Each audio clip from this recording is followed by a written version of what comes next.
तो प्रसंग है मुंडक उपनिषद के ऊपर। तो श्रुति आती है अत्य परा यह तद अक्षर अधिगम्यते यद तद अदृश्यम अग्राह्यम अगोत्रम अवर्णम अचक्षुश्रोत्रम तद अपाणिपादम नित्यम विभुम सर्वगतम सुसूक्ष्म तद अव्यम यद भूत योनिम परिपश्यन्ते धीरः।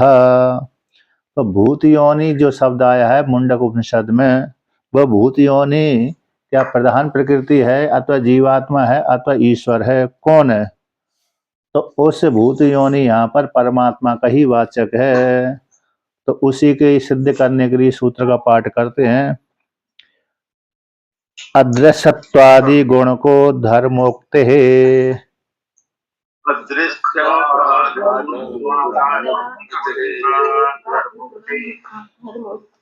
अदृश्यत्वादि गुण को धर्मोक्ते है।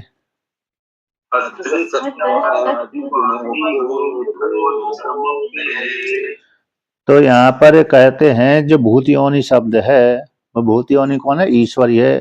क्यों? उसी को सिद्ध करने के लिए आगे श्रुति में आते हैं अदृश्यत्वादि गुण। अदृश्यत्वादि गुणक जो धर्म है वो ईश्वर में घटते हैं, प्रधान प्रकृति में नहीं, जीवात्मा में नहीं। इसलिए यहाँ पर भूत योनि के द्वारा भूतों का कारण, भूत योनि है मतलब कारण, तो भूतों का जो कारण है परमात्मा है, उसी के ही गुण संपन्न हो सकते हैं, संभव हो सकते हैं। जीवात्मा प्रधान प्रकृति के नहीं, क्योंकि उसी के धर्मों का कथन होने से अदृश्यत्वादि गुणक है। तो अदृश्यत्वादि गुणक कौन है? यह तद अदृश्यम, यह तो जो परमात्मा है तद वह अदृश्य है। अदृश्य दृश्य आदि का विषय नहीं बनता, स्थूल शरीर का विषय नहीं है, स्थूल शरीर वाला नहीं है। परमात्मा कैसा है? स्थूल शरीर से रहित है। इसलिए अग्राह्यम अदृश्यम अग्राह्यम ये दोनों ही जो श्रुति है, एक तो अदृश्यम शब्द का ज्ञान इंद्रिय का विषय नहीं है और अग्राह्यम कर्म इंद्रिय का विषय नहीं है। इत्यादि जो गुण हैं ये परमात्मा में घटते हैं। इसलिए यद तद अदृश्यम अग्राह्यम इत्यादि श्रुति युक्त जो अदृश्यत्वादि गुण से विशिष्ट जो भूत योनि है वो परमात्मा ही है, प्रधान प्रकृति अथवा जीवात्मा नहीं है। तो यहाँ पर हेतु देते हैं किस कारण से प्रधान प्रकृति जीवात्मा नहीं है, क्योंकि उसी परमात्मा को विषय करने के लिए आगे की श्रुति वाक्य में ये शब्द आया धर्मोक्ते। धर्मों के कथन होने से परमात्मा को सिद्ध करने के लिए, बोध कराने के लिए धर्मों का कथन किया गया। तो कौन से धर्मों का कथन किया गया?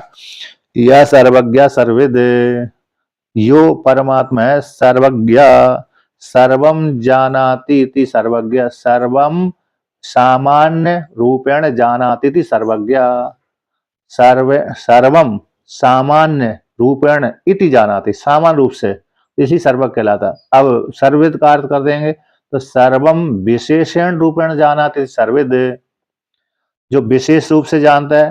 क्योंकि यहाँ पर सर्वज्ञ और सर्वविद दो शब्द एक साथ श्रुति ने प्रयोग कर दिए, तो दोनों का अर्थ भेद करना पड़ेगी। यदि दोनों एक शब्द प्रयोग करते तो एक ही तो दूसरे का अर्थ सर्वविद कर देते अतः सर्वज्ञ कर देते, लेकिन श्रुति ने दो शब्द एक साथ प्रयोग कर दिए जो एक ही अर्थ का बोध कराते हैं। इसलिए इसका भिन्न भिन्न भगवान भास्कर ने व्याख्यान किया है। तो क्या कि सर्वज्ञ शब्द का अर्थ किया मुंडक उपनिषद में सर्वम सामान्य रूपेण जानाति, सामान्य रूप से जानता उसको सर्वज्ञ कहते हैं। अब सर्वविद का अर्थ किया था सर्वम विशेषण रूपेण जानाति, इसी सर्वविद विशेष रूप से जो जानता है उसको सर्वविद कहते हैं। तो सुषुप्ति में व्यक्ति सामान्य रूप से जानता है, सुषुप्ति में जीवात्मा सामान्य रूप से जानता है, इसी सर्वज्ञ कहलाता है। जागृत अवस्था में जीवात्मा विशेष रूप से जानता है, इसी सर्वविद कहलाता है। तो यहाँ पर विशेष जागृत अवस्था में जीव सभी को नहीं जान सकता, लेकिन ईश्वर रूप से सभी को जानता है। जागृत अवस्था में वही विद्वान विशेष रूप से जानता है, सारे पदार्थों को जानता है। एक परमात्मा से ही पंच महाभूत उत्पन्न हुए हैं, वो पंचभूतों का विकारकारी ये है, इस रूप से सभी को जानता है, इसलिए सर्वविद कहलाता है। तो विशेष रूप से जानता है। तो ऐसे जो धर्मों का कथन है वो सर्वज्ञत्वादि है, परमेश्वर के सर्वज्ञत्वादि जो धर्म है वो परमेश्वर के ही धर्म है। ये भूत योनि जो परमात्मा में ही परमात्मा के लिए निर्देश किए गए हैं, इसलिए परमात्मा यहाँ पर उपास्य है, जीवात्मा अथवा प्रधान प्रकृति उपास्य नहीं है। इसलिए तादृश जो धर्म है, सर्वज्ञत्वादि जो धर्म है, किसके प्रधान में संभव नहीं है और जीवात्मा में भी संभव नहीं है, क्योंकि जीवात्मा की जीवात्मा है तो जीवात्मा ये लोग के कुछ विषय को जानता है, परलोक के विषय को जानते नहीं है। विद्या ही है विद्या। अब वो जो बहुत सी विद्या ऐसी होती है नहीं जानता व्यक्ति, कोई एक विद्या में तो पारंगत होता है लेकिन सारी विद्या में जीवात्मा पारंगत नहीं होता है। और प्रधान प्रकृति तो जड़ है, तो कैसे सर्वज्ञता आदि हो सकती है, सामान्य विशेष कैसे जान सकती है। इसलिए जीवात्मा भी सामान्य विशेष जानता है, तो वो भी मतलब ऐसे ही सामान्य विशेष है उसका। विशेष रूप से संपूर्ण ब्रह्मांड के विषय पदार्थ को जीवात्मा नहीं जानता, इसे ईश्वर ही जानता है। इसलिए भूत योनि शब्द से यहाँ पर भूतों का कारण, संपूर्ण जगत का कारण, तो ये ईश्वर में घटता है, जीवात्मा प्रधान प्रकृति में नहीं घटता। इसलिए जीवात्मा यहाँ पर उपास्य नहीं है, प्रधान प्रकृति उपास्य नहीं है, बल्कि ब्रह्म ही उपास्य है, ये सिद्ध कर दिया। अब श्रुति यहाँ पर भगवान भास्कर इस सूत्र का व्याख्यान करते हैं। तो प्रसंग है अते परा यह तद अक्षरम अधिगम्यते। तो मुंडक के वाक्य का उदाहरण करते हैं। तो जैसे सौनक ऋषि अंगिरस ऋषि के पास में गए, ब्रह्मा जी के पुत्र कौन थे, अथर्वा, है ना। तो ब्रह्मा जी ने अपने पुत्र ज्येष्ठ पुत्र अथर्वा के लिए दिया, अथर्वण के लिए, उसने दूसरे को दिया, उन्होंने तीसरे को दिया, फिर भरद्वाज को मिला, भारद्वाज ने फिर अंगिरस के लिए दिया। अंगिरस के पास में सौनक ऋषि गए जो महाशाला वाले थे। उन्होंने कहा, अंगिरस ऋषि से सौनक ऋषि ने कहा जिसका है महाशाला का महाशाला का महाग्रस्ता, महाग्रस्त।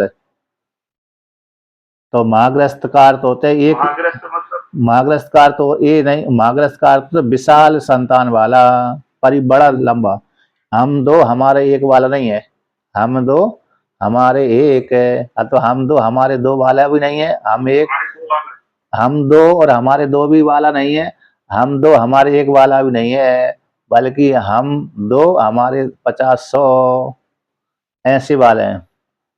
तो महाग्रस्त का अर्थ ही, महाशाला का अर्थ वही विशाल परिवार वाला, यानी, और परिवार भी अलग अलग नहीं है, खूब ऐसा ही है, सम्मिलित है। सभी उसकी पिता की आज्ञा पालन करने वाले हैं। पिता पितामह मतलब पिता पितामह, ये सारे उसके पुत्र पौत्र प्रपौत्र आदि जीवित ही है ना। 3-4 पीढ़ी उसकी दिख ही रही है उसके सामने। इस प्रकार से विशाल परिवार देख रहा है और सब अपने अपने कार्य में लगे रहते हैं और आज्ञा पालन करते रहते हैं। और गुरुकुल भी चलाते हैं, कैसे, गुरुकुल भी चलाते हैं, अतिथि सेवा करते हैं। तो विशाल परिवार है पूरा। तो ऐसे जो महाशाला वाले हैं, और ऐसे वैसे नहीं, धनाढ़ भी हैं, धनाढ़ भी है। तो धनाढ़ होने से दान, यज्ञ करना, यज्ञ कराना, दान लेना, दान देना, दोनों चलते हैं इस प्रकार से। तो ऐसे जो महाशाला शब्द का प्रयोग होता है, महाशाला शब्द का अर्थ है महाग्रस्ता। तो एक बार पीछे और आया था, जो 6 ऋषि थे ना, 6 ऋषि किसी के पास में गए थे जो महाशाला वाले थे, महाग्रस्त थे, किसी राजा के पास में गए थे या तो ऋषि के पास में विद्या लेने के लिए गए थे। उनमें भी ये महाशाला शब्द का प्रयोग किया था। चाहे वो छांदोग्य उपनिषद हो, चाहे रे प्रश्नोपनिषद हो, अथवा बृहदारण्यक उपनिषद हो, कोई एक, इन तीनों उपनिषदों में से कोई एक है ना। छांदोग्य में ऋषि गए हैं, बृहदारण्यक उपनिषद में भी जाते हैं, और केन प्रश्नोपनिषद में भी जाते हैं। हाँ, इसलिए इन तीनों में से कोई एक उपनिषद में साथ महाशाला प्रयोग किया जाता है कि महाशाला है महाग्रस्ता। तो महाग्रस्त का, महाशाला का अर्थ कर दिया महाग्रस्ता, महाग्रस्ता का अर्थ कर दिया विशाल परिवार वाले, धन धान से संपन्न, बड़े विद्वान है। कैसे जी, शायद प्रश्नोपनिषद में ही आया था ये, शायद। हाँ, मतलब यहाँ तीन उपनिषद में कहीं भी आता है। तो इसका व्याख्यान यही है। शायद नहीं चलेगा, देख के बताना पड़ेगा क्या सही है कि नहीं। तो देखिए, तो यहाँ पर उन्होंने कहा कि एक कस्मिन्नु भगवो एक विज्ञान सर्वविज्ञानम भवति, कस्मिन्नु भगवो एक विज्ञान सर्वविज्ञानम भवति, अथवा कस्मिन्नु भगवो एक विज्ञातम सर्वविज्ञातम भवति, एक विज्ञान सर्वविज्ञातम भवति। किस एक के जान लेने, हे भगवान, किस एक के जान लेने पर सर्वम विदितम भवति, सब कुछ जान लिया जाता है। तो उन्होंने कहा ऐसा प्रश्न किए जाने पर, ऐसा कस्मिन्नु भगवो विज्ञाते सर्वम हाँ विज्ञानम कस्मिन्नु, भवति। तो किस एक पर, किस एक कस्मिन्नु, कस्मिन्नु भगवे, कस्मिन्नु भगवो विज्ञाते, है ना, किस एक के जान लेने पर इदम इदम सर्वम विज्ञातम भवति, ये सब कुछ जान लिया जाता है। ऐसा प्रश्न करने के पश्चात आंगिरस से शौनक ऋषि ने, तो उन्होंने कहा दो विद्या वेदितव्ये, दो विद्या को जानना चाहिए, पराचा अपराचा। दो विद्या कौन सी, एक पर विद्या है, एक अपर विद्या है।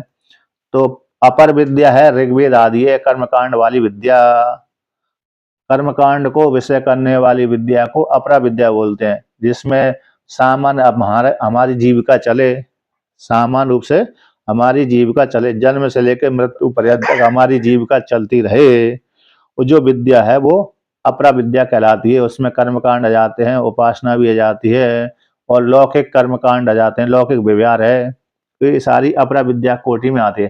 चाहे वो घर का निर्माण करना हो, चाहे रथ का बनाना हो, चाहे अन्न हो, विकास आदि है, सारी अपरा विद्या में आ जाती है।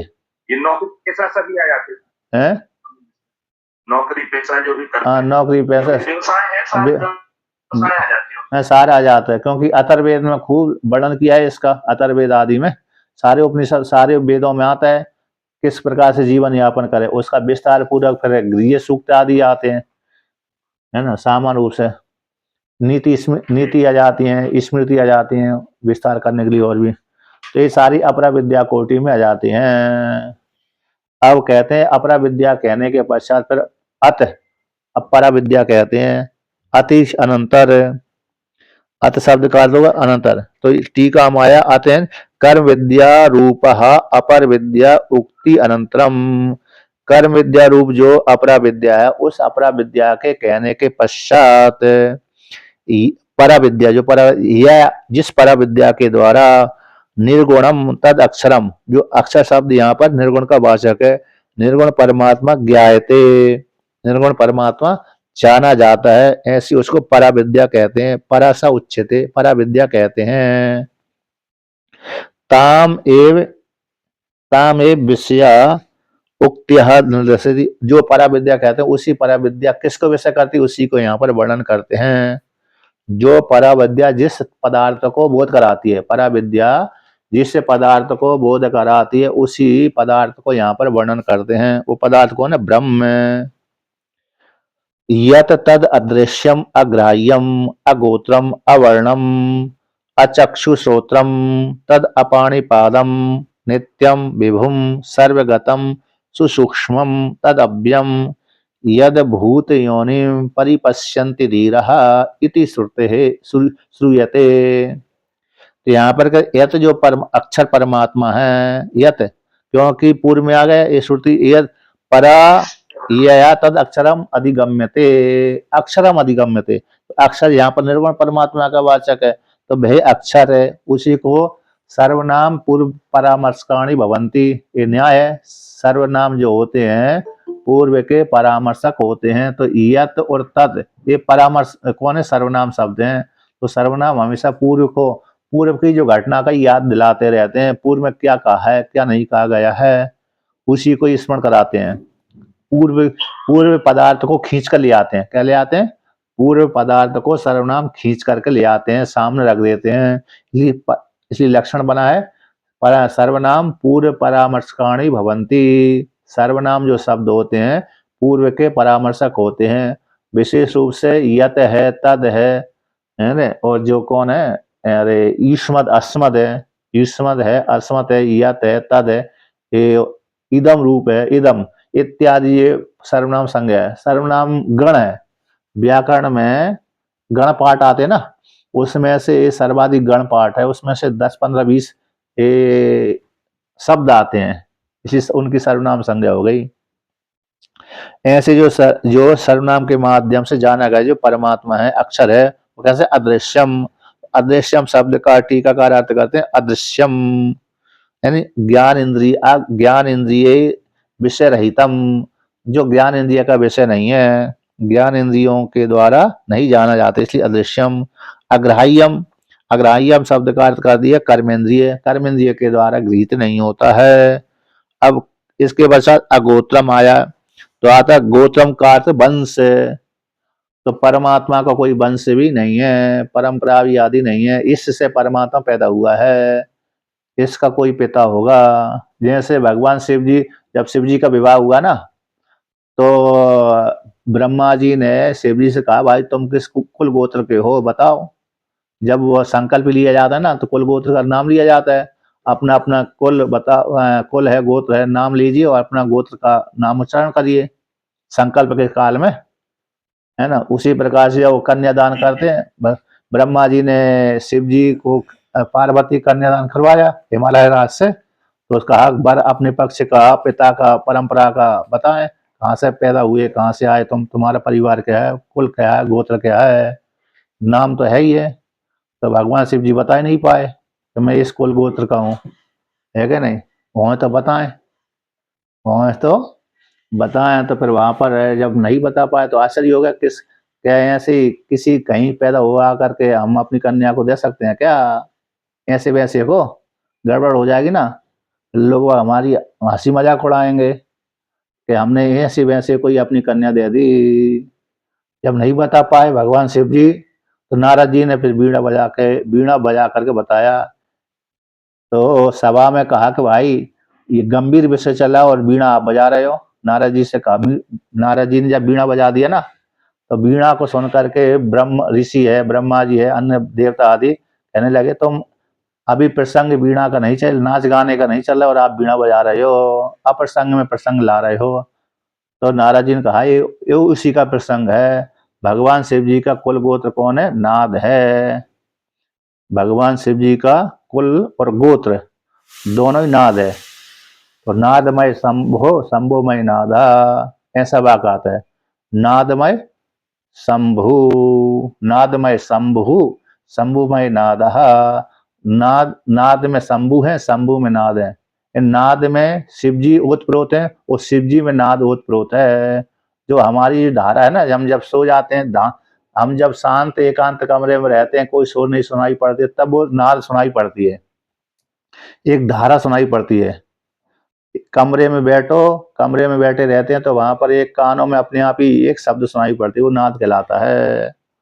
तो नाद में ओतप्रोत है भगवान शिव जी, तो इसलिए भगवान शिव जी का कुल और गोत्र दोनों ही नाद कहलाते हैं। भगवान शिव जी है धारा, क्या मैं आवाज, हाँ नाद ब्रह्म है ना, तो नाद ब्रह्म तो ब्रह्म ही तो है उसका। जैसे भगवान विष्णु का कुल गोत्र अच्युत है, अपनी सीमा से कभी गिरते नहीं है, च्युत नहीं होते, इसलिए अच्युत कहलाते हैं। भगवान शिव जी का गोत्र अच्युत कहलाता है, भगवान विष्णु का कुल गोत्र अच्युत कहलाता है और भगवान शिव जी का कुल गोत्र नाद कहलाता है। ये पौराणिक कथा है, इसलिए यहाँ पर प्रसंग के अनुसार आ गए गोत्र यानी वंश। तो यहाँ पर है क्या है, परमात्मा को कोई गोत्र नहीं है, कोई परंपरा नहीं है, इससे पैदा हुआ, अतः यहाँ से पैदा हुआ, कोई वंश परंपरा नहीं आ रही, चली आ रही। तो कहते अरे आगे वर्ण, किसी वर्ण के तो हो गए भाई, चलो वंश परंपरा आपको याद नहीं है तो आप किसी ना किसी वर्ण में तो हुए होगे, ब्राह्मण है, क्षत्रिय है, वैश्य है, शूद्र आदि में। तो यहाँ पर कहते हैं अगोत्रम अवर्णम, तो वर्ण भी नहीं है, ना आप ब्राह्मण है, ना आप क्षत्रिय है, ना आप वैश्य है, ना आप शूद्र हैं। परमात्मा ब्राह्मण क्षत्रिय वैश्य शूद्र से रहित है, क्योंकि चातुर्वर्ण मया सृष्टा गुण कर्म विभाग सह, ऐसा भगवान कहते हैं मेरे द्वारा सृजन हुआ है। अब मेरे द्वारा मैंने ही कल्पना की है, अब मैं ही उस कुल गोत्र वाला मैं नहीं हूँ, वर्ण वाला मैं नहीं हूँ। तो ब्राह्मण क्षत्रिय वैश्य शूद्र आदि से रहते हैं, इससे अलग 4-5वीं जाति है नहीं है। यहाँ पर ब्राह्मण है, ब्राह्मणत्व आदि जाति यहाँ पर जाति शब्द इसलिए जो वर्ण वर्ण शब्द से जाति भी जाता है, वर्ण शब्द से जाति का भी अर्थ लिया जाता है, जाति शब्द से वर्ण भी ले लिया जाता है। जैसे पूछते हैं ना किस जाति वाले हैं, तो कोई कभी कभी कहते हैं कोई किस वर्ण वाले हो, किस वर्ण वाले हो, किस जाति वाले हो। कभी कभी जाति शब्द ऐसे जाति बोल दिया, गोत्र जाति भी प्रयोग कर दिए जाते हैं। मनुष्यत्व जाति, गोत्र जाति, स्त्रीत्व जाति, पुरुषत्व जाति, ऐसी में भी जाति शब्द का प्रयोग कर देते हैं प्रसंग के अनुसार। लेकिन यहाँ पर जब वर्ण के साथ सब प्रयोग करेंगे जाति शब्द तो वो वर्ण ही आ जाएगा। इसलिए वर्ण शब्द का टीकाकार ने कर दिया ब्राह्मणत्व आदि जाति। तो ब्रह्म में किसी ब्राह्मणत्व आदि जाति वाला नहीं, ब्राह्मण क्षत्रिय वैश्य शूद्र वाला नहीं है, उससे रहते हैं। अब इसके पश्चात कहते हैं कि परमात्मा चक्षु आदि, चलो वर्ण वाला नहीं है, गोत्र वाला नहीं है, तो चक्षु आदि का तो विषय बन सकता है परमात्मा के अचक्षु श्रोत्रम, के परमात्मा चक्षु श्रोत्र से रहता है, चक्षु इंद्रिय से चक्षु इंद्रिय का विषय नहीं बनता और श्रोत्र इंद्रिय का विषय नहीं बनता। यद्यपि पहले से ही अदृश्यम और अग्राह्यम शब्द के द्वारा कह दिया गया, फिर भी यहाँ पर श्रुति ने और कह दिया, क्योंकि श्रुति को लगा कि ज्ञान इंद्रियों में इंद्रिय प्रधानता है, कर्म इंद्रिय में प्रधानता है, इसलिए उनका भी और जोर से प्रयोग कर दिया, कहीं शंका न हो जाए किसी व्यक्ति को। इसलिए श्रुति पुनः कह दिया अचक्षु श्रोत्रम, तो चक्षु भी ज्ञान इंद्रिय है, श्रोत्र इंद्रिय भी ज्ञान इंद्रिय, इस दोनों का विषय है नहीं है परमात्मा। उपलक्षित और जो बची हुई ज्ञान इंद्रिय उनका भी उपलक्षण है चक्षु श्रोत्र। तो अचक्षु श्रोत्रम तो कहते हैं कर्म इंद्रिय का विषय बन जाए, तो अब तद अपाणी पादम, वह परमात्मा पाणी पाद, पाणी यानी हाथ और पाद यानी पैर, पाणी पाद के द्वारा का विषय नहीं बनता है। यद्यपि कर्म इंद्रिय में तो बाक इंद्रिय विशेष है, लेकिन फिर भी हाथ पैर भी और विशेष हैं। तो उपलक्षित जो नहीं कही गई अन्य कर्म इंद्रिय, ये पाणी पाद शब्द अन्य इंद्रिय का भी उपलक्षण है। स्वबोध कर्तव्य सती स्वेतर बोध कर्तव्य उपलक्षणत्वम, स्वयं का बोध कराते हुए, स्वयं का बोध कराते हुए इतर का बोध कराते हुए उसको उपलक्षण बोलते हैं। तो परमात्मा इसलिए चक्षु इंद्रिय श्रोत्र इंद्रिय, चक्षु इंद्रिय श्रोत्र इंद्रिय ज्ञान इंद्रिय अन्य ज्ञान इंद्रिय का उपलक्षण है। पाणीपाद जो है कर्म इंद्रिय का विषय है और अन्य और अंतकरण का भी विषय है और किसका प्राण का भी विषय मान लिया जाता है। ऐसा जो परमात्मा नित्य है, त्रिकाला बाध्यतम सत्यतम, नित्य हमेशा रहता है, चिरंतन है, विभुयन व्यापक है। अपाणीपादम का ज्ञान इंद्रिय कर्म इंद्रिय से रहित है, विभुयन प्रभु है ना, विभुयन प्रभु, सुसूक्ष्म, अच्छा सर्वगत है, संपूर्ण जगत को व्याप्त करके रहता है। सुसूक्ष्म, तो सुसूक्ष्म का अर्थ कर दिया टीकाकार ने दुर्विज्ञेयत्वम, दुर्गेयत्वम, बड़ी कठिनाई से जाना है। विभु यानी व्यापक, हाँ विभु यानी व्यापक होते, यहाँ पर टीकाकार ने उसका अर्थ प्रभु कर दिया। क्या प्रभु यानी शासन करने वाला, समर्थ, ईश्वर। विभु व्यापक भी आते हैं, प्रभु शासन करने वाला।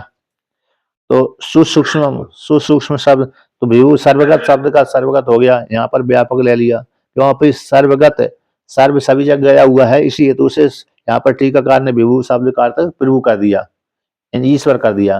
क्योंकि विभु व्यापक कहेंगे तो आगे सर्वगत शब्द का अर्थ व्यापक करना ही पड़ेगी, है ना। तो इसलिए सर्वगत शब्द का जब व्यापक अर्थ निकल ही रहा है और विभु का ही वही कर रहे हैं, पर एक ही पंक्ति में दो अर्थ एक जैसे नहीं देने चाहिए, जिससे अरे उच्चारण करने में भी ज्यादा लगे, मतलब उच्चारण करने में भी ज्यादा हो, समय व्यतीत हो और फिर कंठस्थ करने में भी ज्यादा हो, इसलिए फिर दूसरा उसका अर्थ बदलना पड़ती है। इसलिए यहाँ पर विभु शब्द का अर्थ उन्होंने कर दिया प्रभु, ईश्वर, और सर्वगत शब्द का अर्थ व्यापक है ही है।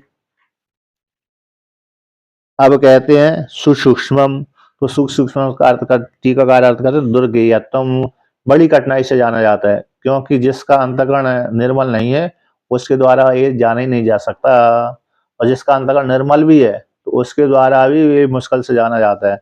जिसको जानने की इच्छा नहीं है, बहुत से जैसे है ना साधक होते हैं, अंतकरण तो निर्मल होते हैं लेकिन रुचि पैदा नहीं होती परमात्मा को जानने की।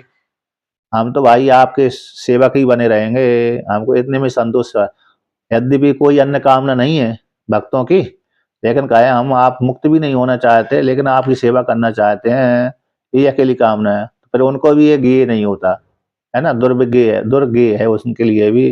क्योंकि उनकी इच्छा नहीं होती कि मैं अपने ईश्वर के विशेष रूप को जानूं अथवा मैं अपने आप को जानूं, ये उनकी इच्छा नहीं होती, बल्कि कहते हैं हम आपके दास बने रहे, आप हमारे स्वामी बने रहे। तो जो भक्तगण होते हैं प्राय करके ऐसे ही प्रयोग करते हैं। एक है ना एक एक चौपाई है ना, कौन सी चौपाई, जन्म जन्म को लेकर के हम दास बने रहे, कौन से, जन्म जन्म जन्म मुनि यतन कराही अंतराम कहियावत नहीं वो तो अंतर दूसरी से वो है पंक्ति है, मतलब यहाँ पर हम जब भी जाएं कहीं भी जाएं हम आपके राम पद ये है वरदान ना आन लिए है कि हाँ भगवान की चरणों में प्रीति बने, ये हाँ वरदान। हाँ यही वरदान दीजिए हमको, जहाँ का भी वरदान, राम पद कह वरदान ना हाँ जहीं कहीं भी हमको भगवान के चरणों में प्रीति बनी रहे और हम आपके सेवक बने रहे हैं। ये तुलसी के मतलब राम इसमें ज्यादातर वैष्णव महात्मा इसको गाते हैं।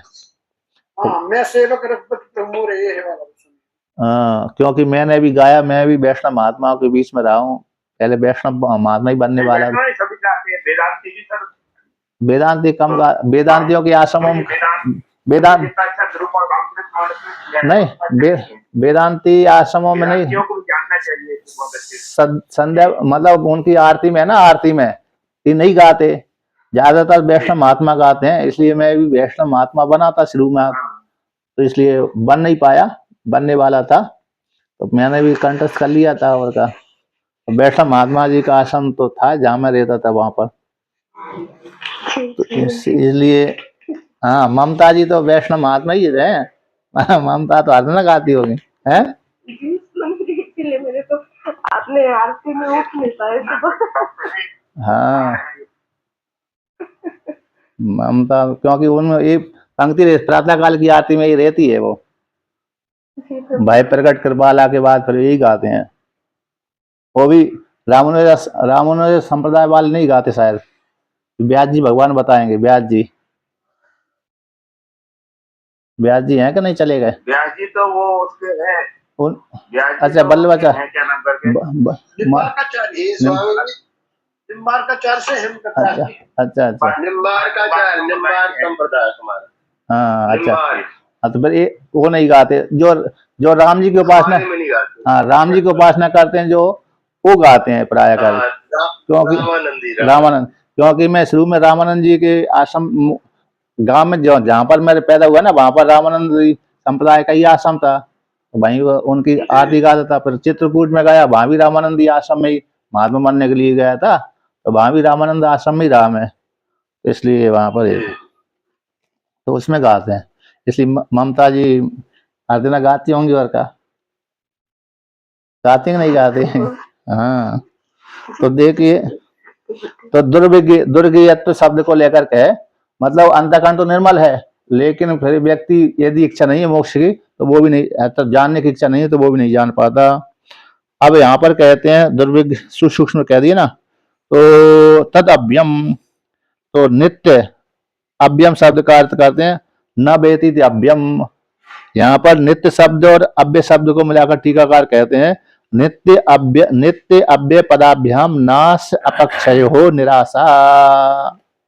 नित्य शब्द को लेकर के और अव्य पद को लेकर, नित्य पद को लेकर के और अव्य पद को लेकर के, तो जो शरीर के 6 विकार होते हैं ना, जायते अस्ति वर्धते विपणमते अपक्षीयते और विनश्यति, ये जो 6 भाव विकार आते हैं शरीर के, ये आत्मा में नहीं है। किसमें नहीं है? आत्मा में। तो नाश और अपक्षय, नाश यानी मृत्यु हो गई, अपक्षय यानी झुर्रियां पड़ गई। अपक्षय का अर्थ है झुर्रियां पड़ना। ये दो भाव विकारों को यहाँ पर नित्य शब्द के द्वारा, नित्य पद के द्वारा और अव्य पद के द्वारा वर्णन कर दिया। ना नाश होता है, ना ही झुर्रियां पड़ती हैं ब्रह्म में। जैसे भगवान के विषय में आता है, देवताओं के विषय में आता है, भगवान की क्या उम्र रहती है, भगवान का स्वरूप शरीर कैसा रहता है, रूप कैसा रहता है, कि नव युवक है। जैसे पार्वती के विषय में आता है, पार्वती कैसी रहती है, कि बूढ़ी रहती है, कि जवान रहती है, कि बालिका रहती है, नव यौवना रहती है। यानी जैसे बालिका, एक बालिका है ना स्त्री, कितनी 15 वर्ष की, 15 वर्ष की पहले संज्ञा हो जाती है, 15 वर्ष की अवस्था वाली स्त्री, लड़की को हुआ तो विवाह होगा तो स्त्री हो गई, नहीं हुआ तो कुमारी कन्या, तो नव यौवना कहलाती है वो। उसी प्रकार से पार्वती का भी संज्ञा आती है तो नव यौवना कहलाती है। हाँ कैलाश में बर्फ में जो रहेगा वो तो बिल्कुल एवरग्रीन एवर फ्रेश रहेगा बिल्कुल। नहीं मतलब भगवान के विषय में, देवता के विषय में ऐसा ही आता है। हाँ हाँ, भगवान विष्णु। तो चला जाए फिर हिमालय। हाँ और क्या। आइसक्रीम मिल जाएंगे। तो ये नाश और अपक्षय से को हटाने के लिए दो पद आ गए। अब कहते हैं ऐसे जो परमात्मा है, तद उस परमात्मा, वो कैसे भूत योनि। तो भूत योनि शब्द का अर्थ है भूतानाम, भूत यानी भूतानाम, योनि यानी कारणम, प्रकृति। कारण शब्द का अर्थ दूसरा अर्थ प्रकृति है ना। तो ये परमात्मा कहते भूतों का कारण है, भूतों की प्रकृति है। कौन? ईश्वर। निर्गुण परमात्मा माया को लेकर के अंतर्यामी शब्द बन जाते भाई। ईश्वर रूप ब्रह्म, ईश्वर रूप जो ब्रह्म है भूतों का कारण है, प्रकृति है। उस प्रकृति रूप परमात्मा को, जो परमात्मा, उस परमात्मा को परिपश्यन्ति धीरा, परिपश्यन्ति धीरा, पश्यन्ति धीरा पंडित लोग उस परमात्मा को अक्षर, अक्षर रूप परमात्मा को किसके द्वारा? ऊपर पहली जो पंक्ति है जो श्रुति आई थी, परा परा जो विद्या है, यह विद्या के द्वारा अक्षरम अधिगम्यते। तो ऐसी उस विद्या के द्वारा, जो परा विद्या, उस पर विद्या के द्वारा इसी भूत योनि जो परमात्मा है उसको इसी विद्या के द्वारा जाना जाता है। तो ब्रह्म विद्या के द्वारा ही भूतों का जो कारण परमात्मा है वो परमात्मा इसी ब्रह्म विद्या के द्वारा प्राप्त होता है, यानी हमारा स्वरूप। इस प्रकार से ऐसी मुंडक उपनिषद में इस प्रकार से सुना गया है। तो यहाँ पर जो भूत योनि शब्द है, तत्र संशय, तो इस मुंडक उपनिषद श्रुति में जो आया हुआ है भूत योनि शब्द, तो वहां पर संशय होता है। क्या होता है? संशय होता है। क्या संशय होता है? कि भाई संशय ये है, किम अयम अदृशत्वादि गुण को भूत योनि ही प्रधानम स्यात् उत शारीरः अहोश्वित परमेश्वर इति। के जो श्रुति में आया है अदृश्यम, अग्राह्यम, अगोत्रम, अवर्णम, यह जो पद आए हैं इन पदों के माध्यम से जो अदृश्यत्वादि गुणक है, कौन? अदृश्यत्वादि जो गुण सुने गए हैं वह गुण वाला जो भूत योनि है, अदृश्यत्वादि धर्म वाला जो भूत योनि है, वो भूत योनि क्या प्रधान है? सांख्यों के द्वारा परिकल्पित, सांख्य स्मृति के द्वारा परिकल्पित प्रधान प्रकृति है, भूत योनि शब्द का वाचक है। अथवा शारीर, क्योंकि क्यों? प्रधान भी तो जगत के प्रति कारण होती है। भूतों का प्रकृति, भूत योनि यानी कारण, तो कारण शब्द जगत का कारण हो जाना, किसी को उत्पन्न करना, कार्य को उत्पन्न करने वाले को कारण कहते हैं।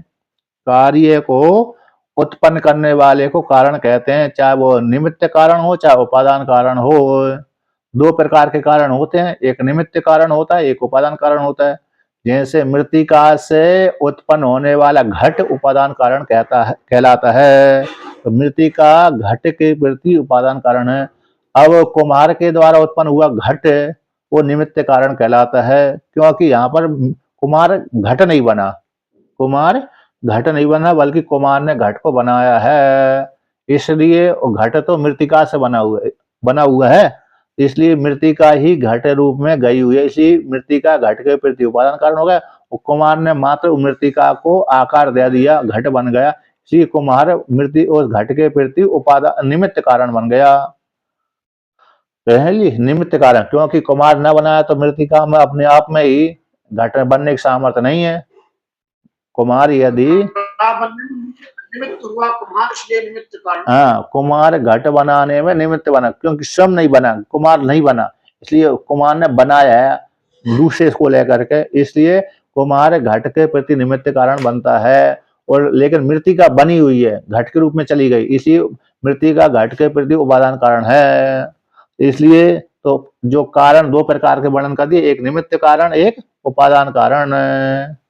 इसलिए यहाँ पर क्योंकि प्रधान प्रकृति उपादान कारण है, प्रधान प्रकृति उपादान कारण है, इसलिए ये भी जगत का कारण हो सकती है, भूतों का कारण है। इसलिए क्या जो भूत योनि शब्द का वाचक प्रधान प्रकृति है, अथवा उत यानी अथवा शारीरन जीवात्मा, तो जीवात्मा भी जगत को उत्पन्न करता है। कैसे? क्योंकि जीवात्मा ने किए हैं धर्म अधर्म। जो जीव पैदा हो चुका है उस जीव फिर कर्म किए बिना नहीं रह सकता, चाहे पुण्य वाले कर्म करे चाहे पाप वाले कर्म करे, करेगा जरूर। चलते फिरते जब चलेगा भी, एक देश से दूसरे देश को जाएगा, तब भी उससे पुण्य पाप दोनों ही हो जाते हैं। अब चलते समय बहुत से छोटे छोटे जीव अरे जीवात्मा रहते हैं नहीं पृथ्वी पे, चलते रहते हैं, तो अचानक उसके पैरों के नीचे दब जाते हैं, तो दब जाते हैं तो एक एक कर्म बन गया वही, तो वही कर्म को भोगने के लिए पुनः सृष्टि करता है जीवात्मा, है कि नहीं? उसी प्रकार से कहीं ना कहीं चलता है तो अरे भजन पूजन करता हुआ भी जाता है, मंत्र जाप करता हुआ जाता है, तो पुण्य बन जाता है उससे। जब एक देश से दूसरे देश को जा रहा है, यात्रा को जा रहा है, तो यात्रा जाते समय पैदल चल रहा है तो वहां पर भजन करता हुआ भी जाता है, नर्मदा जी की परिक्रमा कर लेना, गंगा के किनारे भ्रमण करना इत्यादि पुण्य के हेतु बन कहलाते हैं। मंदिर के दर्शन करना एक पुण्य बन गया, पुण्य बन गया तो फिर वही सृष्टि का हेतु बन गया। इसलिए जीवात्मा धर्मों अधर्मों को लेकर के जगत के प्रति कारण बनता है, तो वही भूत योनि शब्द का वाचक है। दूसरा विकल्प हो गया। अथवा ओश्वित यानी तीसरा, तो परमेश्वर, क्योंकि परमेश्वर के प्रति में सुनाया गया कि परमेश्वर संपूर्ण जगत उत्पन्न करता है, इसलिए वो संपूर्ण जगत के प्रति कारण परमेश्वर होने से क्या भूत योनि शब्द का वाचक यहाँ पर परमेश्वर है। तो ऐसी प्राप्ति हो जाने पर तो यहाँ पर क्या फल प्राप्त हुआ, क्या प्राप्त हुआ? तो यहाँ तक कैसे, क्योंकि अदृश्यत्व आदि गुण। अच्छा, संशय क्यों हो गया यहाँ पर? संशय क्यों हो गया कि यहाँ पर भूत योनि शब्द को प्रधान लिया जाए कि जीवात्मा लिया जाए कि ईश्वर लिया जाए? कि संशय इसलिए हो गया कि अदृश्यत्व आदि जो गुण है, अदृश्यत्व आदि जो धर्म है, प्रधान प्रकृति में भी है, जीवात्मा में भी है और ईश्वर में भी है। प्रधान प्रकृति भी सांख्यों के द्वारा परिकल्पित जो प्रधान प्रकृति है अथवा वेदांतियों की जो माया है, ये दोनों ही दृश्य नहीं है। यद्यपि माया रूप अविद्या को भाव रूप स्वीकार किया है, माया रूप अविद्या को भाव रूप स्वीकार किया है, लेकिन फिर भी सांख्यवादियों के द्वारा परिकल्पित जो प्रधान प्रकृति है, उस प्रधान प्रकृति को अनुमेय माना है। क्या माना है? अनुमेय। चक्षु आदि का विषय स्वीकार नहीं करते सूक्ष्म होने के कारण। इसलिए जो अनुमेय है, तो जो दृश्य नहीं, जैसे धूम रूप लिंग से अग्नि जानी जाती है। अनुमान का है पर्वतो बन्नीमान धूमत्वात्, पर्वत बनने वाला धूम रूप लिंग से हेतु वाला होने से, धूम रूप लिंग वाला होने के कारण। जैसे कोई व्यक्ति जंगल में गया और जंगल में गया तो नजदीक में जंगल में आग लग गई, तो आग को देख करके अनुमान कर लेते हैं यहाँ पर कोई आग लगाया है, धुआं उठ रहा है, तो धुआं को देख करके आग का अनुमान कर लेते हैं कि यहाँ पर किसी व्यक्ति ने आग लगा दी अथवा कोई बस्ती होगी।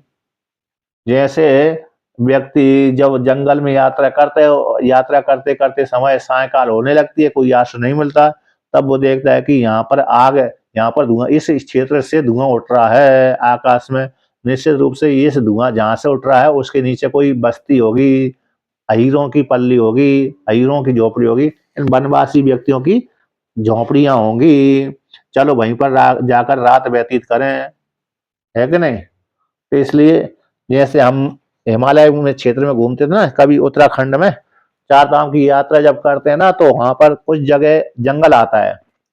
गंगोत्री यहाँ से देहरादून से जब जाते हैं यमुनोत्री के लिए पैदल जाते हैं, पैदल करने वाले, तो वहां से पर चलते हैं तो ये गंगोत्री आते हैं। गंगोत्री आते में रास्ता कच्चा है, पहले कच्चा था, जब पहले 20 साल पहले गया था मैं, तो कुछ कच्चा है कुछ पक्का था।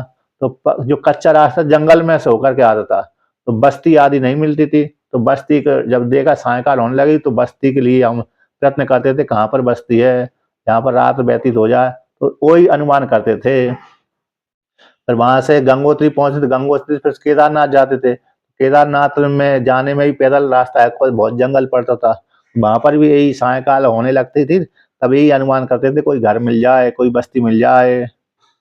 तो बस्ती मिल जाती थी, पूछते पूछते चले जाते थे, सायकाल होती तो वही अनुमान करते थे धुआं कहाँ निकल रहा है, और निश्चित रूप से कौन होगा, बस्ती होगी, झोपड़ियां होंगी जिससे रात व्यतीत कर सकें, क्योंकि जंगल में शेर भी रहते हैं, भालू भी रहती है, चीता भी रहती है। तो इसलिए आश्रय के लिए ये ढूंढना पड़ती है। यदि शेर, चीता, भालू आदि का भय न हो तो ढूंढने की जरूरत नहीं है। तो खाने पीने की भी, क्योंकि बस्ती नहीं मिलेगी तो खाएगा पिया क्या, इसलिए बस्ती को इसलिए भी देखा जाता है कि खाने पीने के लिए। तो अनुमान करते हैं, है कि नहीं। तो अनुमान के द्वारा धूम रूप लिंग के माध्यम से बन्नी का ज्ञान हो जाता है। तो उसी प्रकार से यहाँ पर भी प्रधान प्रकृति का भी अनुमेय है, उसका जो कार्य है घटपट आदि उसका कार्य है।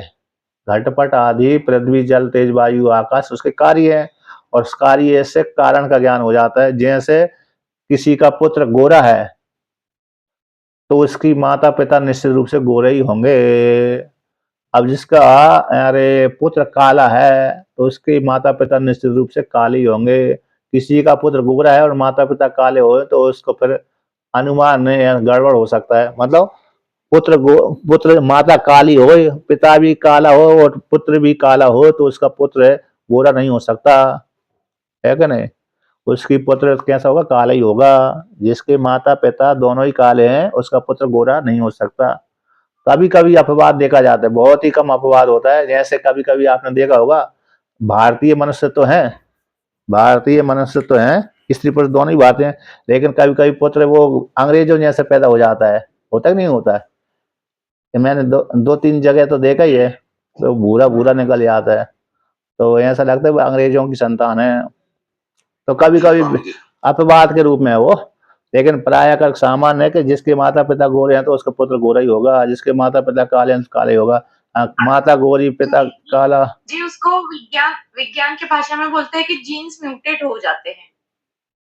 जो म्यूटेशन। हाँ, यदि माता पिता गोरे और माता गोरी और पिता काला होगा तो फिर वो मिक्सचर हो जाएगा। तब है माता का पक्ष भी ले सकता है, पिता की पक्ष भी ले सकता है संतान, है कि नहीं। जिस पे ज्यादा जोर होगा उस पे हो जाता है, जिसकी ज्यादा छाप पड़ जाती है। 7 पीढ़ियों के भी वंशानुगत गुण आ जाते हैं, 7 पीढ़ी तक के आ जाते हैं, आगे पीछे के दोनों तरफ के आ सकते हैं। हाँ आते हैं माता, क्योंकि उसमें आता है ना, इसमें आया है किसके प्रसंग को लेकर के, जो एक जो राज अरुण का पुत्र था, जिसको क्या नाम है उसका, एक राजा था उसका नाम ही भूल गया मैं, और चंद्रवंश में पैदा हुआ था। किसमें, चंद्रवंश में पैदा हुआ था। तो उसका चंद्रवंश का पैदा होने के पिता तो ब्रह्म ज्ञानी था, लेकिन उसका पुत्र बड़ा दुष्ट था, राजा बन गया। अब उसकी जो पिता की पत्नी थी वो मृत्यु देवता की पुत्री थी, मृत्यु देवता की तो पुत्री थी। उस पुत्र के कारण उससे पुत्री के माता के गुण पुत्र में आ गए, तो प्रजा को वो सताने लगता था, प्रजा को उसने सताया, दंड आदि दिया, तो उसको फिर भगवान आदि ने किसी ने मारा उस राजा को। हाँ बेन का ही है वो, बेन का ही है वो। तो बेन नहीं, क्योंकि जो बेन है अरे पितृपक्ष तो ब्रह्म ज्ञानी था, पितृपक्ष अत्रि मुनि के पुत्र अरुण हुए, अरुण के पुत्र बेन हुआ, ऐसा। लेकिन वो बेन की जो माता थी वो अरे मृत्यु देवता की पुत्री थी। तो वहां पर क्या नाना पक्ष का, नाना मामा पक्ष का है ना, नाना पक्ष मामा पक्ष की तरफ से उसमें गुण आ गए, यानी पुत्र में माँ के गुण उसमें प्रभाव डाल दिए, तो माँ के गुणों के कारण वो दुष्ट हो गया। मतलब मृत्यु देवता की पुत्री थी, कुछ विशेष होगा उसमें, इसलिए तो वहां पर ऐसा दोष लगाया वहां उस पुराण के अनुसार कह रहे हैं। तो इसलिए वो बेन को लेकर, बेन को फिर माँ तो स्वामी जी रावण में भी तो केतकी के गुण आ गए थे, रावण में भी तो उनके माता के ही गुण थे। हाँ रावण में भी आ गए थे, तो इसलिए वो आ जाते हैं कभी कभी।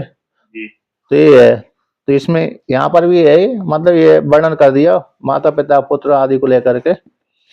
कभी कभी लोग मजाक भी करते हैं ना, कविता है ना, कवि सम्मेलन में ऐसे वो मजाक भी करते हैं ये माता पिता गोरे और पुत्र काला निकल गया तो पड़ोसी की संतान है, ऐसा प्रयोग भी करते हैं। तो इसमें आते संशय को लेकर के, क्योंकि अदृश्यता आदि गुण किसके हैं, ये प्रधान प्रकृति में भी है और जीवात्मा में है, ईश्वर में भी है, इसलिए संशय हो रहा है। तो भूत योनि शब्द से किसको लिया जाए, क्योंकि प्रधान प्रकृति भी अनुमेय होती है, ब्रह्म भी चक्षु आदि का विषय नहीं है और जीवात्मा का स्वरूप भी चक्षु आदि का विषय नहीं।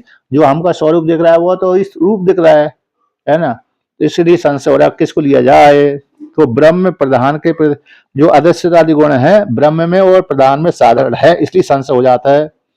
इसलिए यहाँ पर संगति भी बतला दी गई है इसी पंक्ति में कि जैसे पूर्व में तो दृष्टत्व आदि धर्म को लेकर के, वो दृष्टत्व आदि धर्म, दृष्टत्व दृष्ट है, श्रोता है, मनता है, विज्ञाता ये चेतन के धर्म होने से अदृश्यत्व आदि जो धर्म थे वो प्रधान प्रकृति के थे लेकिन चेतन के नहीं थे। तो अदृश्यत्व आदि धर्म और आगे में दृष्टत्व आदि धर्म को लेकर के वहां पर पूर्वाधिकरण में तो चेतन का प्रसंग था, लेकिन यहाँ पर तो अदृश्यत्व आदि धर्म कैसे प्रधान प्रकृति के हैं, प्रधान प्रकृति के हैं, चेतन जीव चेतन के नहीं है, ईश्वर के नहीं, इसलिए पूरा अधिकरण के साथ इस अधिकरण की प्रत्युदाहरण संगति बैठती थी, इसलिए यहाँ पर वर्णन किया गया। तो ये संगति भी है, प्रत्युदाहरण संगति इसी को यहीं पे है। जो पंक्ति है ना 1 2 3 4 5वीं पंक्ति, तो प्रत्युदाहरण शब्द का अर्थ है यहाँ पर प्रत्युदाहरण संगति, कौन से, पूरा अधिकरण के साथ इस अधिकरण की, तो इसलिए संशय हो जाता है। अब उस संशय को विवरण करते हैं, क्या करते हैं, विवरण। तत्र प्रधानम अचेतनम भूत योनिर इति युक्तम, तत् इस प्रकार से उत प्रधान हो सकता है भूत योनि, जीवात्मा हो सकता है अथवा परमात्मा।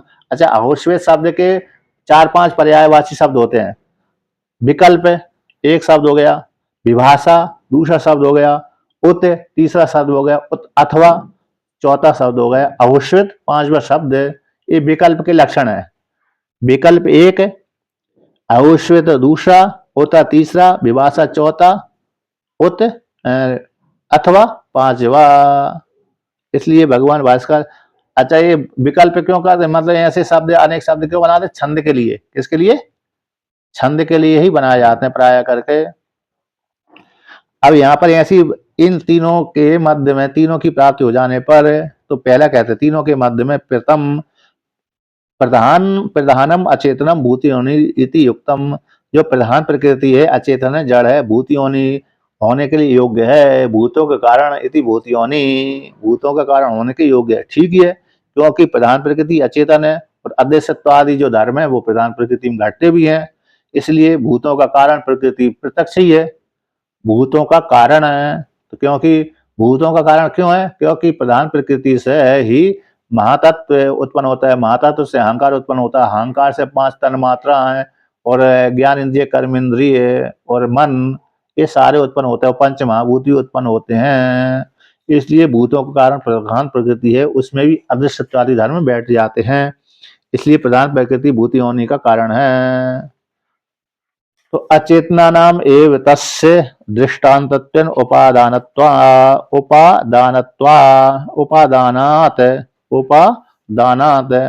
क्योंकि जो अचेतन आदि धर्म आए, अचेतनों के ही, अचेतना नाम तो अचेतनों के ही, तस्य उस प्रधान प्रकृति के भूत योनि शब्द के को लेकर के अचेतनों के ही ये दृष्टांत रूप से स्वीकार किए गए हैं। ये जो धर्म आए है ना, अदृश्यत्व है, अग्राह्य है, अगोत्र है, अवर्ण है, अचक्षुश्रोत्र है, अपाणिपाद है, ये कैसे अचेतनों के ही लक्षण हैं, चेतन के लक्षण नहीं है। अदृश्य भी, अगोत्र भी, अवर्ण भी, अपाणिपाद भी, तो अचेतनों के ही तस्य दृष्टांत रूप से ये शब्द सुने गए हैं, है ना। इस प्रकार से जो अचेतनों के ही दृष्टांत रूप से ग्रहण किया गया। अब जैसे इस प्रकार, उसी प्रकार से आप कहते हैं जैसे, अब यहाँ पर उसी को दृष्टांत द्वारा समझाते हैं, कैसे, जो दृष्टांत रूप से अचेतनों के ही ये शब्द सुने गए हैं, अथवा अचेतन से ही जगत की उत्पत्ति होती है, अचेतन से ही जो दृष्टांत का ग्रहण किया गया है अचेतनों का ही ग्रहण किया गया है। दृष्टांत का यहाँ पर जो स्वीकार किया है श्रुति में, वह अचेतनों को ही के लिए सिद्ध करने के लिए स्वीकार किया है। इसलिए अचेतनों को स्वीकार करने के लिए कहा जाने से प्रधान प्रकृति जगत के प्रति कारण है। तो श्रुति ने कौन से अचेतनों को अचेतन से जगत की उत्पत्ति के लिए दृष्टांत रूप से स्वीकार किया है? श्रुति ने वेद रूप श्रुति ने कौन से अचेतनों से अचेतन की उत्पत्ति के लिए दृष्टांत रूप से स्वीकार किया है? कहाँ पर स्वीकार किया? उसी को लेकर यहाँ पर कहते हैं कि यथा ऊर्ण नाभि सृजते गृह्णते च यथा पृथिव्याम औषधयः संभवन्ति यतः सतः पुरुषात् केशलोमानि तथा अक्षरात् संभवति इह विश्वम इति श्रुते। तो एक एक साथ की श्रुति है, तो दृष्टांत है। तो यहाँ पर कहते हैं श्रुति ने प्रधान प्रकृति को सिद्ध करने के लिए, प्रधान प्रकृति को जगत के प्रति कारण सिद्ध करने के लिए, उस प्रधान प्रकृति को पोषण करने के लिए दृष्टांत रूप से अचेतनों को यहाँ पर दृष्टांत रूप से स्वीकार किया है, दिखलाया है। इस हेतु से प्रधान प्रकृति जगत के प्रति कारण है। तो कहते देखते हैं तो जैसे, अच्छा यहाँ पर उपास्य कौन है? पूर्व पक्षी के अनुसार उपास्य पूर्व पक्षी के अनुसार प्रधान प्रकृति और जीवात्मा, और सिद्धांति के द्वारा उपास्य कौन है? ब्रह्म रूप ईश्वर। ये उपासना में भेद है। पूर्व पक्षी का कहना है कि यहाँ पर ऊर्ण भूत योनि शब्द से जीवात्मा अथवा प्रधान प्रकृति उपासना के योग्य है, और सिद्धांति का कहना है कि इस भूत योनि शब्द से यहाँ पर ईश्वर ही उपास्य है, ब्रह्म ही उपास्य है। इस प्रकार से ये सिद्धांत और पूर्व पक्षी में भेद है। सिद्धांत में निर्गुण बुद्धि, निर्गुण ज्ञान, और पूर्व पक्ष में प्रधान आदि उपासना। ये वहीं पर टीका में आया है, अंतिम पंक्ति 4-8-5 में, 4-8-5 की अंतिम पंक्ति। पूर्व पक्ष में प्रधान आदि की उपासना है, और सिद्धांत में निर्गुण ज्ञान, निर्गुण ब्रह्म की उपासना। इस प्रकार से अब यहाँ पर कहते हैं या तो ऊर्ण नाभि, तो ऊर्ण नाभि का टीकाकार अर्थ करते हैं लूटा कीटा। क्या है दूसरा अर्थ? लूटा कीटा, हिंदी में मकड़ी, हिंदी में मकड़ी बोलते हैं।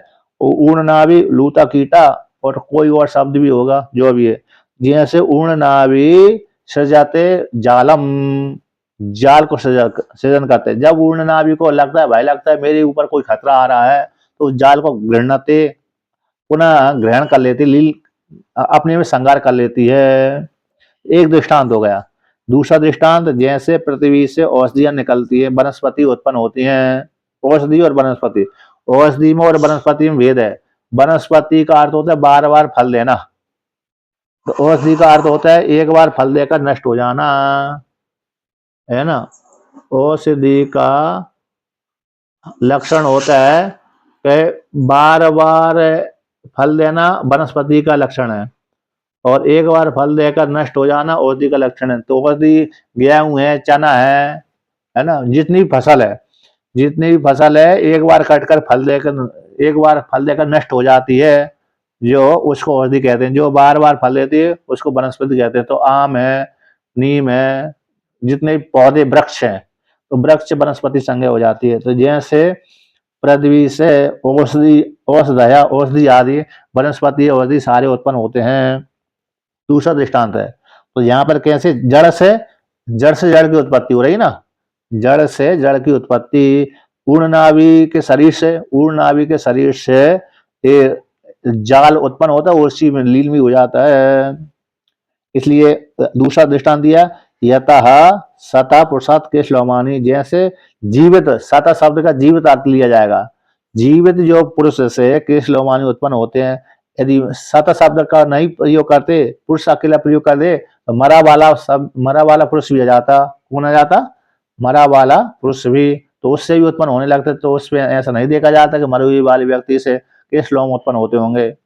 इसलिए सत्य जीवित व्यक्ति से, जीवित जो पुरुष है उससे केश और लोम, जीवित व्यक्ति के शरीर से, जीवित व्यक्ति के शरीर से केश और लोम पैदा होते हैं। केश यानी केश ही हो गया, है ना। लोम और केश मतलब एक बड़े बाल एक छोटे बाल, ये हो जाते हैं। और नाखून भी हो गया। और उसी पर दृष्टांत देकर दाष्टान्त घटाते हैं। दृष्टांत को दे करके दर्शाता था। उसी प्रकार से अक्षरा संभवती यह विश्व, अक्षर है प्रधान प्रकृति। अक्षर शब्द यहाँ पर पूर्व पक्षी के अनुसार कौन है? प्रधान प्रकृति है। तो प्रधान प्रकृति अक्षर रूप जो प्रधान प्रकृति है, उससे यह अस्मिन लोक में जो जितना भी जगत प्रपंच है वो प्रपंच उत्पन्न होता है। सिद्धांत में तो जो ईश्वर है, अक्षर शब्द यहाँ पर सिद्धांत में कौन है? ब्रह्म का वाचक है, ईश्वर का वाचक है। और लेकिन यहाँ पर जो अभी दृष्टांत दिया जा रहा है, पूर्व पक्षी का प्रश्न चल रहा है, इससे पूर्व पक्षी अर्थ आएगा। तो पूर्व पक्षी का अर्थ आएगा तो फिर प्रधान प्रकृति हो जाएगी। तो प्रधान प्रकृति ही जगत के प्रति कारण है, इस प्रकार से वर्णन किया। अब आगे का पाठ फिर कल ही करेंगे, है ना? जी स्वामी जी। हाँ। ओम